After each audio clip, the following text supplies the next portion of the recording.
I want to share one thing with you that was a game-changing experience that I learned on how to develop more confidence. If you struggle with confidence, raise your hand if you struggle with confidence when it comes to public speaking or anything else. You have any struggle with confidence? I'll tell you a quick story and then I'll tell you what happened from the story.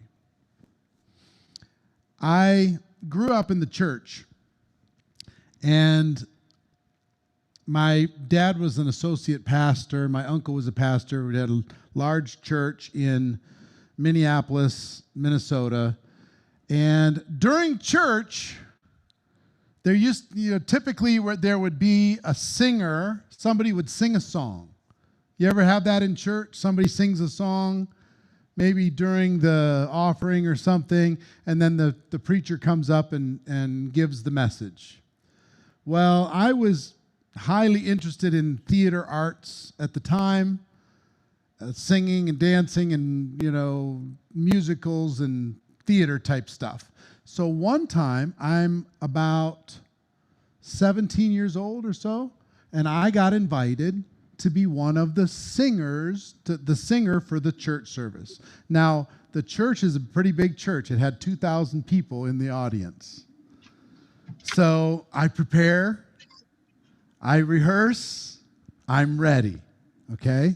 I want you to imagine there's a piano player here, middle of the stage is over here, and the entire world, everybody I know, imagine you're a little bit self-conscious being 17 years old.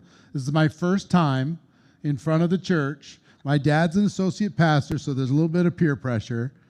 And I practiced my song and I'm ready, okay? So I walk out to the stage and I stop at the microphone and the piano, I look over at the piano player and he starts doing this, like nodding to me, okay, he's playing the little intro. And my mind left my body. Completely gone. I couldn't remember a single word of the song that I had rehearsed. And a whole bunch of things went through my mind. Should I start just making up words and maybe the words will come to me? Do I burst into tears and run off the stage? What do I do? So in that moment, I decided to handle it. So here's what I did. The piano player's doing his thing, getting a little worried. I said, "Excuse me, stop." He stopped. I said, "Thank you." I said, "Ladies and gentlemen, I've forgotten all of the words to my song. Enjoy the service. Have a great day." And I walked off the stage with a big smile on my face, and everybody fell out of their chairs, laughing their butts off. They just,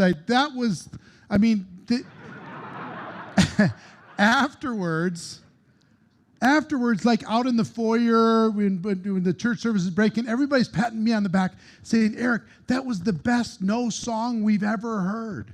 It was so great." And you know what they were impressed with? That I handled it. Because if I burst into tears, I would have been that guy that burst into tears for forever. They'd have said, "Oh, it's okay, kid." They'd have given me pity. But they said, "You know what, kid? Good for you." So I learned a lesson, and this lesson served me my entire network marketing career. And here's the lesson.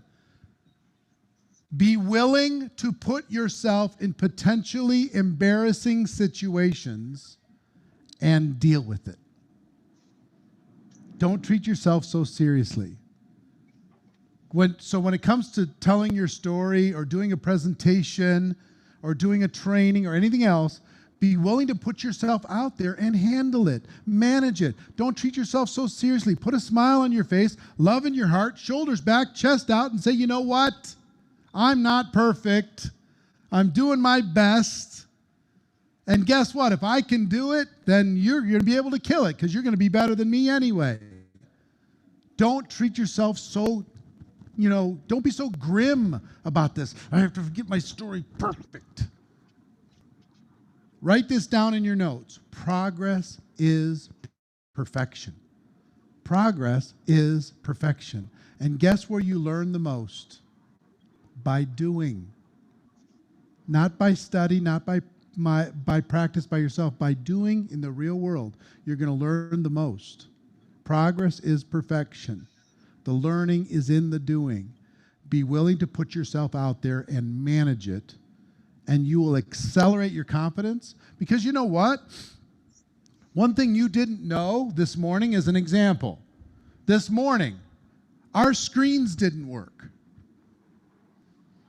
First session, could you tell?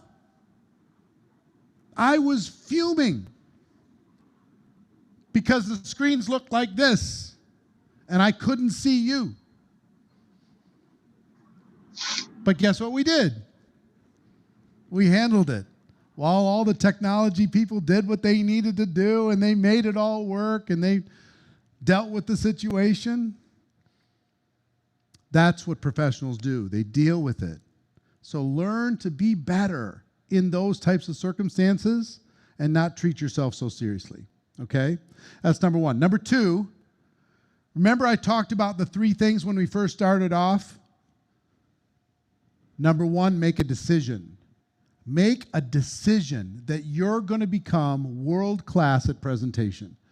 Make a decision that you're going to give presentation at least an equal billing with other hobbies that you have in your life. If you work out like crazy, practice your presentation like you're doing your workouts. Make a decision. You're going to become world-class.